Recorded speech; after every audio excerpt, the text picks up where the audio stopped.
so I got this Brooks B5N saddle, and of course it looks like crap on the screen, and it looks even worse than it actually how I bought it. This my mutt of a dog decided that he needed to chew up the top and the sides after months of it sitting on a bookshelf. So at any rate, we're going to drill out these rivets, and we're going to try to clean up this frame.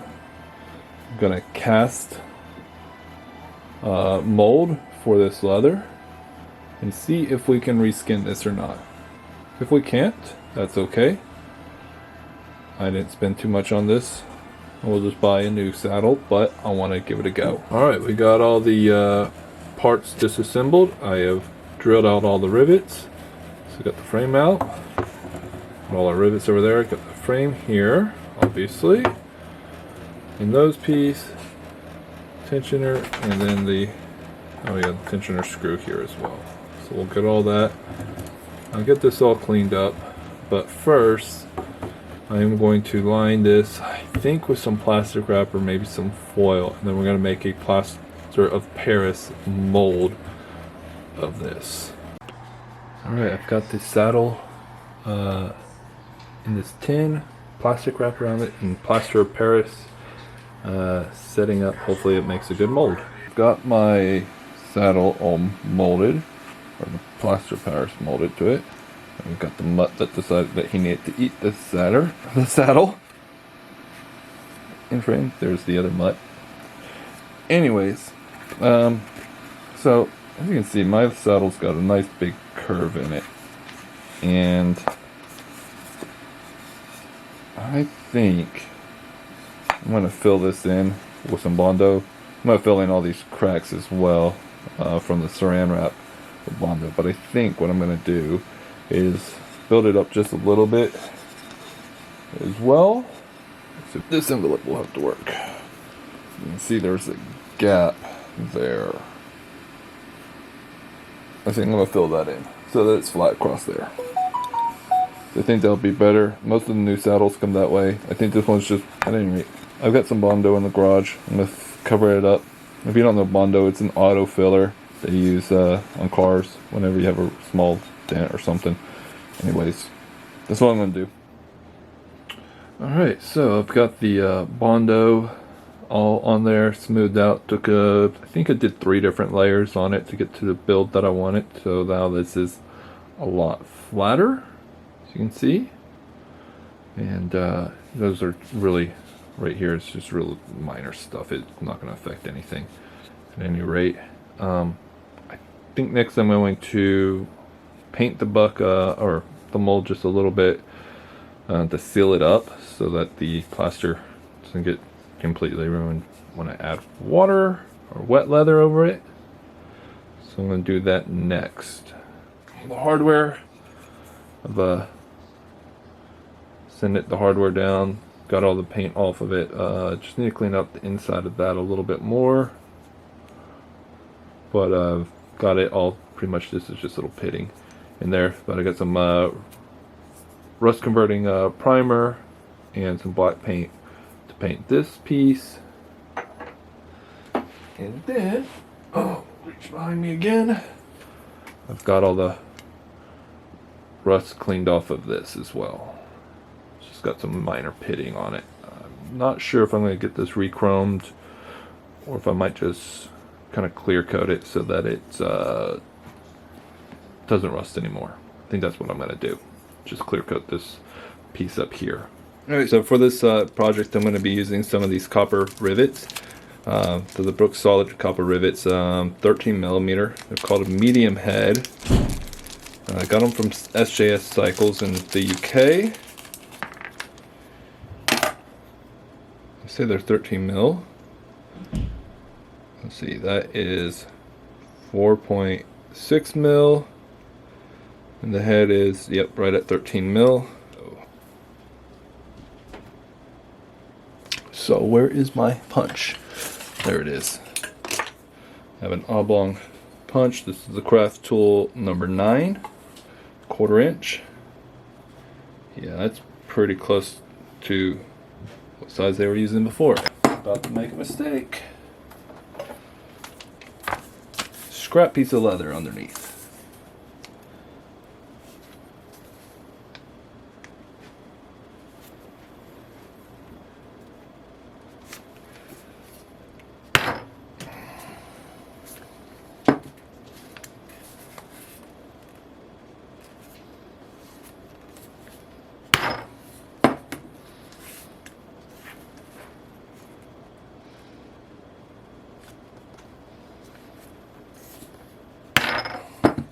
So the reason I'm doing these 3 now, instead of waiting like I'm going to do with the other holes, is that I'm going to dye this leather, and this will be visible, the insides. On these ones, that won't be visible. So if the dye doesn't completely penetrate, it'll be okay. But it won't be over here.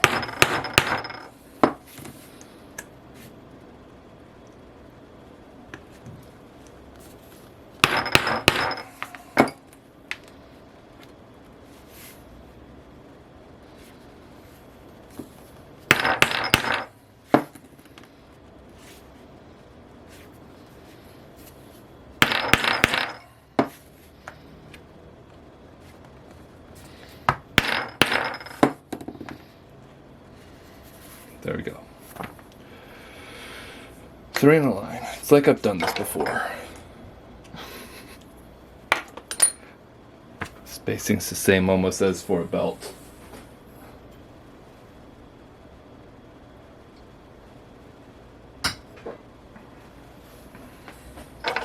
Alright. Next up, I've got my skiver here. I'm just going to go around the edge. This is an unnecessary step, but for me, I do it. I'm going to probably burnish these edges, and so you're going to want to do that. And on the plus side, it gets rid of the ink. Oh, and I didn't end up using my belt sander after all. I just went out to the garage, grabbed some 80 grit sandpaper, and just scuffed the edges. That was good enough. I was able to get rid of my any marks where you could see where I started and stopped my cuts. And that's really all that matters.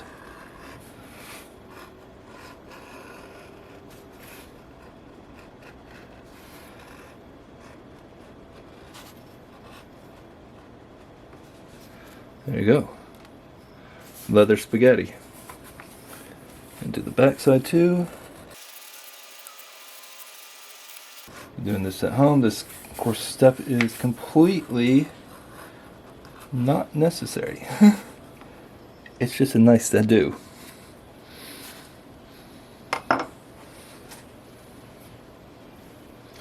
Alright, there's that. Get this all set up. We got my food saver here. The bag large enough. The leather is now damp and flexible. It's not sopping wet. And then we got our mold that we made. We get this in here. Get this leather lined up on here. Get it into the bag. And then get it lined up. That'd be a smarter idea.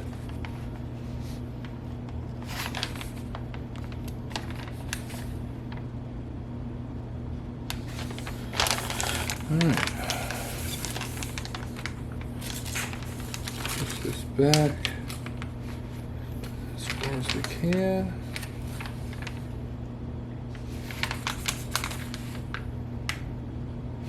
That lined up.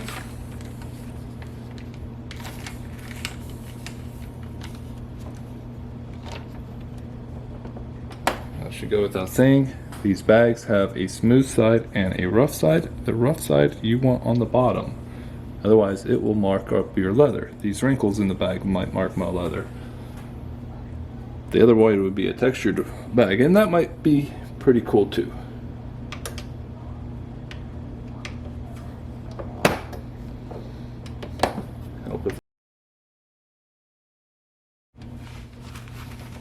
But doing this, just going to form this leather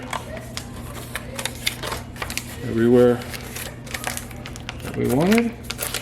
Pull this out of the plastic out of from underneath it and get down where we want it.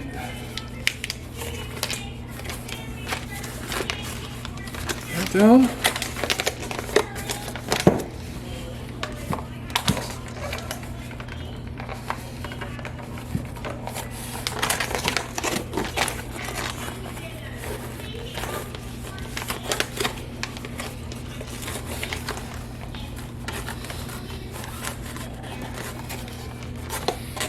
I don't know if you can tell. There we go. I had lined up the other leather onto the block here and marked my little holes and used those as my reference to make sure I've got this thing centered on here. So I let the saddle sit in that vacuum bag overnight. And now it's got a nice shape on the bag. You can kind of see the wrinkles from the bag in there. That's okay, those will loosen up. I can possibly even work them. And then I've got my logo stamped onto both sides. The leather is still wet since it was in that vacuum bag. It couldn't dry off. So anyways, this is how I did the stamp. I just 3D printed a logo in reverse and stamped it with my, I got an arbor press out in the garage, so I just used that, but you could just use a hammer or something like that as well. Now I'm going to let this sit here and dry, and then we'll come back to dyeing it and then forming it onto the saddle rails and all that. Okay, so I'm going to start to dye the saddle. I also have some straps of leather I'm going to use as my handlebar wraps. I'm going to be using this Fibbling's light brown, or Fibings, however you say it. They're leather dye. Since I got a big jar of it, I am going to be using the salsa jar to do it. And don't mind the plastic sheeting. This is for painting the bike. Anyways, I'm going to dye it and I'll bring you guys back. Alright, so I got my saddle set up. I've already punched a couple of holes in here, but all I did was just line up my frame here, marked where I wanted those holes to be, and then I'm taking my punch. This is from this Real Leather mini punch set. Got it at Hobby Lobby. This is the 4mm punch that I have going in there right now. I'm just hitting them all, getting them punched out. Alright, so I got all my holes punched in here. Didn't want to do it on camera, it is super loud. Remember, I'm using these large copper solid rivets. Got them from SJS Cycles in UK. It's a 13mm head. Shafts are like 4 millimeters. Anyways, get those in there. Alright, so I realized I was about to make an error, big error. So I forgot to do the front first. Do the back first. Yeah, you're gonna block your access to these holes. So anyways, do the nose of the saddle first. Alright, so I got the nose of the saddle all riveted, or set up to be riveted.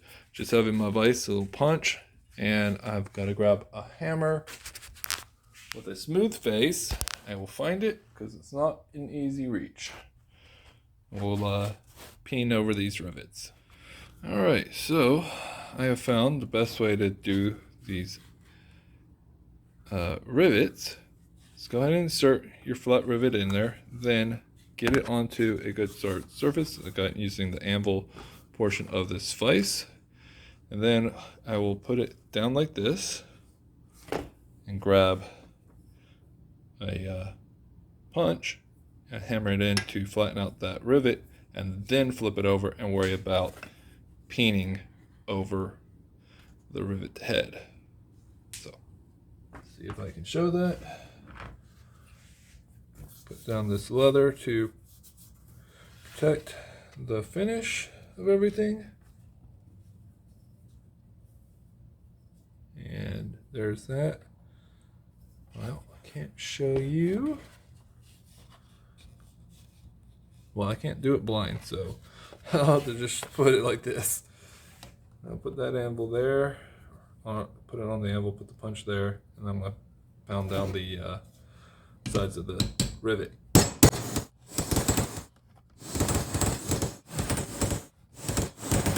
Alright, so there you can see where I've flattened it all out. So now it's locked in there. Now I just need to peen over this head. So I got that there. I'll just put this in here, put that on top of the hammer, and I'm going to use the ball side of the hammer.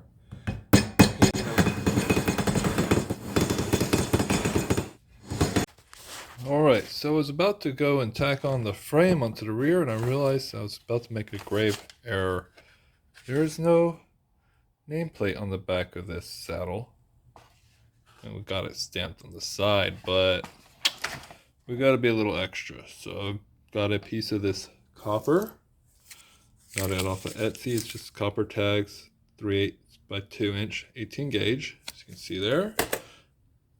Rounded off the corners and sanded it down. We're going to etch it. So I've just took a Sharpie and wrote my name on there and colored the edges, including the sides there, and we're going to etch it with some PCB etching solution. It's just ferric chloride, and it should eat it away anywhere where that's not protected by the Sharpie. So I changed up the how I was doing it. The first one I did, it was okay, but yeah, that didn't work out so well. So I've changed it up. I'll put it on some tape. I've been shaking it, had it on my desk inside instead of on the garage. And there's the tag. I'm going to dump it into this baking soda and water there, and we'll see what it comes out like. All right, so that was a much better etch. Let's see if this will catch the focus. All right, at any rate, it was a much better etch. And maybe you can kind of see that. You can definitely tell with your thumbnail, like running over there, like that is a lip right there. So that is looking a lot better. All right, there's my finished product on that. I just used the blind rivet gun and riveted on the nameplate on there. Now I can go back to riveting on the main rails.